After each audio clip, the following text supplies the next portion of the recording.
Okay, so now we reach the New Zealand Warriors season preview. Now, last season they really fell back from where they were in 2023. They finished 13th with 25 points, a minus 62 points differential, and there's a reason for that. Now, this is Andrew Webster's third season as head coach. He's gone from Coach of the Year in 2023 to a team that was fair to middling. And there was reasons why they didn't kick on in year two under Andrew Webster. You could argue second season syndrome.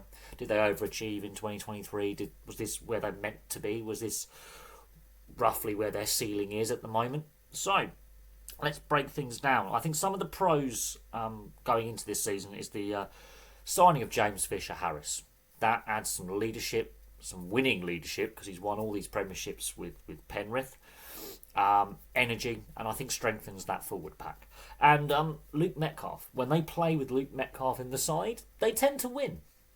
Their win-loss ratio with Luke Metcalf is better than without him. I think he's key in the halves for this side to take that next step forward. It's who his halves partner is going to be, which I think will be Chanel Harris-Tavita, personally myself. Although Tavare Martin may also be his halves partner. He's got options to combine with Luke Metcalf. Andrew Webster has options for those combinations. Harris-Tavita can also play at 9, which can potentially relieve some pressure off Wade Egan. So there are some spine options, and Harris-Tavita I think can also play fullback. So there are options there. He's got Roger Tuivasa-Sheck in the squad. There's talent there. There is talent in the spine and in the outside backs. The concerns, the cons, concerns. Tohu Harris and Sean Johnson have now retired. Tohu Harris was not expected to retire.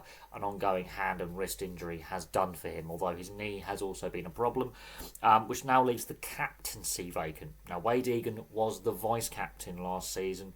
Could Wade Egan get promoted to full captain, or will that go to James Fisher-Harris or another player?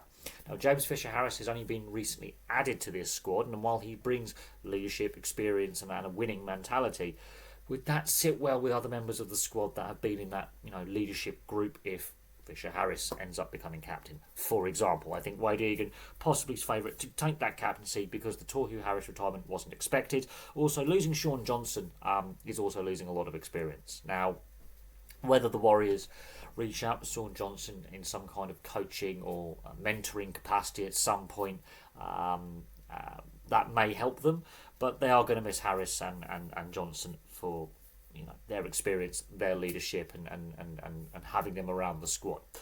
The squad depth as well was tested last season with those injuries to Metcalf, to Sean Johnson, to Tohu Harris, and other players who were missing from the lineup because of injury. That tested the squad depth, which potentially may have exacerbated their finishing position, and tight games was an issue. That points differential isn't terrible. It's actually better than some teams that finish above them and a lot better than the teams that finish below them.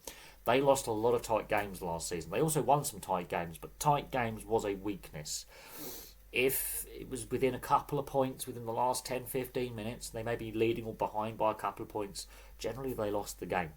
The Melbourne Storm game on the opening round of last season, we literally went down to the final 30 seconds. They were winning until that try by Coates in the ridiculous try in the corner. They lost a lot of tight games. That was an Achilles heel, is game management.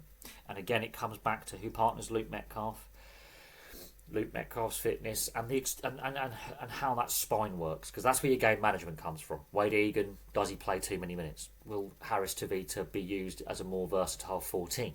Tavare Martin, will he be a half? Will he be a 14?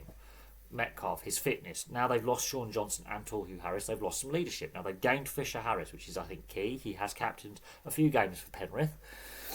But the tight games really was their undoing. Now I think the Warriors have a really good squad. I really do. They are a talented squad. There's definitely now more growth in the game in New Zealand. I think the fan base and I think the whole country is behind them.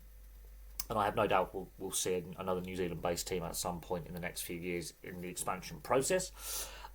They need to be challenged in New Zealand for the talent depth, which I think will push them to bring forward more talent. And that's competition breeds better quality, in my opinion. Now they are starting to find some of this talent, but they also, I think, their recruitment. This is where they've been let down in the past, is their recruitment. Now, I think they are better than 13th. Are they a top 4 side? Probably not. Are they a top 8 side? Yes. I think last season, I think they massively underachieved. I think injuries and squad depth was tested, and they had their game management. And 2023, maybe they slightly overachieved, but the fans got behind them. They got on some momentum, but they have lost that leadership of Harris and Johnson in the leadership group, and they don't have a permanent captain yet. Now, Andrew Webster, that's a big decision he's got to take. He's a very talented coach. His win percentage isn't terrible. Last season does damage it somewhat, but overall, his first 2 seasons, I would say is C grade. I think Andrew Webster, if they do struggle this season, another coach, much like Des Hasler, could be under the spotlight. But he's more of a rookie coach.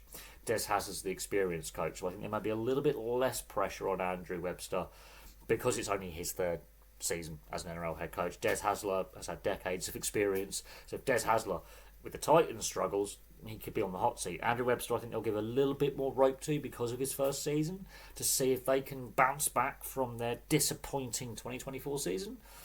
And we'll see if adding some of these players like Fisher, Harris, help with a bit more of consistency, leadership in tight situations, and if Luke Metcalf can continue to develop as an outstanding half 5/8, because the win percentage with him in the side is a lot higher than without him, and I think he is crucial to how they play and attack. It's all about who partners him in that halves combination and the spine structure.